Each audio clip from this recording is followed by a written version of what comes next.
Hello, അസ്സലാമു അലൈക്കും. ഏവർക്കും ഇക്ര യൂട്യൂബ് ചാനലിലേക്ക് സ്വാഗതം.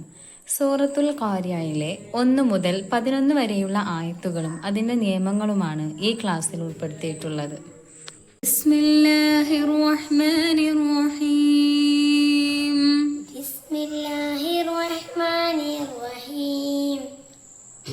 അൽ ഖാരിയ അൽ ഖാരിയ മൽ ഖാരിയ മൽ ഖാരിയ. പുള്ളിയുള്ള കാഫാണ് കേട്ടോ. ഇതിന്റെ ലാസ്റ്റ് ഖാരിഅത്തു എന്ന് ഇവിടെ കാണുന്നുണ്ടല്ലേ, പക്ഷെ നമ്മൾ വെക്കുമ്പോൾ അത് ഖാരിഅ, ലാസ്റ്റ് ഒരു ഹാത്താന്റെ സൗണ്ട് ഉച്ചാരണത്തോടെ നമ്മൾ വെക്കണ്ട കേട്ടോ. പിന്നെ നമുക്ക് കൂട്ടി വേണമെങ്കിൽ കൂട്ടി ഓതാം.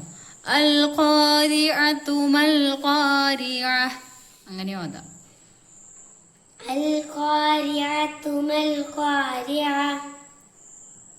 وما أدراك ما القارعة വമാ അദ്റാക മൽ ഖാരിയ. വമാ അദ്റാക മദ് മുൻഫസിലാണ്, അത് നെക്സ്റ്റ് പദത്തിലല്ലേ, മദ്ദക്ഷരത്തിൽ നിന്ന് അടുത്ത പദത്തിലാണ് ഹംസ. അപ്പോൾ 7 ഹർക്കത്ത് വരെ നീട്ടാം, ആണ് വാജിബില്ല. വമാ അദ്റാക മൽ ഖാരിഅ. വമാ അദ്റാക മൽ ഖാരിയ. അത് ദാലിന് ഇവിടെ സുക്കൂനാണ്, അത് കറക്റ്റ് ഇങ്ങോട്ട്, അത് കൽക്കലത്തിന്റെ അക്ഷരം ആയതുകൊണ്ട് തന്നെ കറക്റ്റ് ഉച്ചാരണം പുറത്തേക്ക് വരണം, അത് തന്നെ വരണം. വമാ അദ്റാക മൽ ഖാരിഅ. വമാ അദ്റാക മൽ ഖാരിയ. യൗമ യകൂനുന്നാസു കൽഫറാശിൽ മബ്സൂസ്. യൗമ യകൂനുന്നാസു കൽഫറാശിൽ മബ്സൂസ്. ഒന്നും കൂടെ ഇവിടെ നൂനിന് ഷദ്ദ ഉണ്ടാവുന്ന ശ്രദ്ധിക്കണം. പിന്നെ മബ്സൂസ് 3 പുള്ളിയുള്ള സാ ആണ്. യൗമ യകൂനുന്നാസു കൽഫറാശിൽ മബ്സൂസ്. യൗമ യകൂനുന്നാസു കൽഫറാശിൽ മബ്സൂസ്. വതകൂനുൽ ജിബാലു കൽഇഹ്നിൽ മൻഫൂഷ്. വതകൂനുൽ ജിബാലു കൽഇഹ്നിൽ മൻഫൂഷ്. ഇഹ്നി ല്ലേ, ഒന്ന് ഐനും ഒന്ന് ഹാവും ആണ്, ഇഹ്നി. പിന്നെ മംഫൂഷ്, സാക്കിനായ നൂനിന് ശേഷം ഫ ആണ്, ഇവിടെ ഇഖ്ഫ ആണ് ചെയ്യേണ്ടത്, അതായത് മറച്ച് മണിക്കണം. വതകൂനുൽ ജിബാലു കൽഇഹ്നിൽ മൻഫൂഷ്.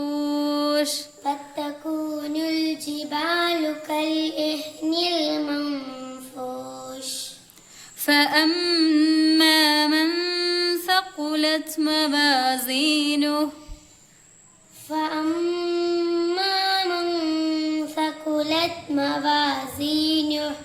فأما من ثقلت, സാക്കിനായ നൂനിന് ശേഷം സാ, ഇവിടെയും ഇഖ്ഫ ആണ് ചെയ്യേണ്ടത്, അതായത് മറിച്ച് മണിക്കാണ്. പിന്നെ മവാസീനുലെ, സീനുഹു നമ്മളിവിടെ കാണാണ്ട്, പക്ഷെ നമ്മൾ വെക്കുമ്പോൾ അത് വഖഫ് ചെയ്യുമ്പോൾ സീനു എന്നാണ് വെക്കുക. പക്ഷെ നമ്മളത് കൂട്ടി നമുക്ക് വേണമെങ്കിൽ അവിടെ ഓതാ, ഓതുമ്പോൾ സീനുഹു ഫഹുവ അങ്ങനെ ഓതാ. فأما من ثقلت موازينه. فأما من ثقلت موازينه. فهو في عيشة راضية. فهو في عيشة راضية. فهو في عيشة راضية. فهو في عيشة راضية. ഇവിടെ തൻവീനു ശേഷം ആണ് റാ വന്നിട്ടുണ്ടല്ലേ, അപ്പൊ നമ്മൾ എന്ത് ചെയ്യണം, അവിടെ ഇൽഹാറാണ് ചെയ്യേണ്ടത്, അതായത് വെളിവാക്കിയിട്ട് തന്നെ ഓതണം, അല്ലാതെ ഇവിടെ നമ്മൾ മണിച്ചെടുക്കാൻ പാടില്ല. وأما من خفت موازينه. وأما من خفت موازينه. وأما من خفت موازينه. وأما من خفت موازينه. വഅമ്മാ മൻ ഖഫ്ഫത്. ഇവിടെ സാക്കിനായ നൂനിന് ശേഷം ഹ ആണ് വന്നിട്ടുണ്ട്. അപ്പൊ നമ്മൾ എന്ത് ചെയ്യണം, ഇവിടെയും ഇൽഹാറാണ് ചെയ്യേണ്ടത്. അതായത് വെളിവാക്കിയിട്ട് തന്നെ ഉച്ചരിക്കണം. അതായത് സാക്കിനായ നൂനിന്റെ തൻവീന്റെ ശേഷം ആണ് അംസ്, ഹാ, ഐന്, ഹാ, ഗൈന് ഈ അക്ഷരങ്ങളിൽ നിന്ന് ഏതെങ്കിലും ഒന്ന് വന്നാൽ നമ്മൾ എന്ത് ചെയ്യണം, നമ്മുടെ ഇൽഹാർ ചെയ്യണം. അതായത് വെളിവാക്കിയിട്ട് തന്നെ ഉച്ചരിക്കണം.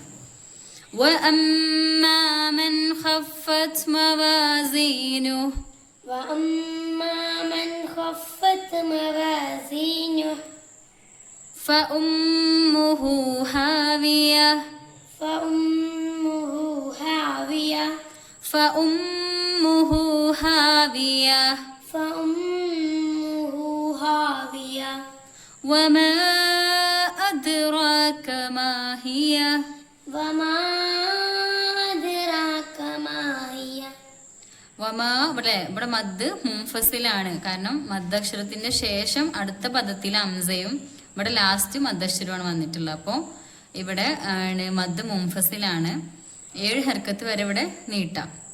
വമാ അദ്റാക മാ ഹിയ وما أدراك ما هي നാറുൻ ഹാമിയ نار حامية നാറുൻ ഹാമിയ.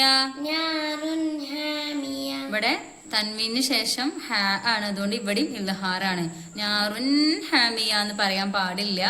നാറുൻ ഹാമിയ, നാറുൻ ഹാമിയ. نار حامية. ഇന്നത്തെ ക്ലാസ്സിൻ്റെ നേരിട്ടുള്ള പരിഭാഷയാണിത്. ഈ ഖുർആൻ പാരായണത്തെക്കുറിച്ചുള്ള നിങ്ങളുടെ അഭിപ്രായങ്ങൾ കമൻറ്റ് ബോക്സിൽ രേഖപ്പെടുത്തുക. ചാനൽ സബ്സ്ക്രൈബ് ചെയ്യുക. നിങ്ങളുടെ അറിവിലുള്ള ഖുർആൻ പഠിക്കുന്നവരിലേക്ക് ഇത് ഷെയർ ചെയ്യുക, സപ്പോർട്ട് ചെയ്യുക.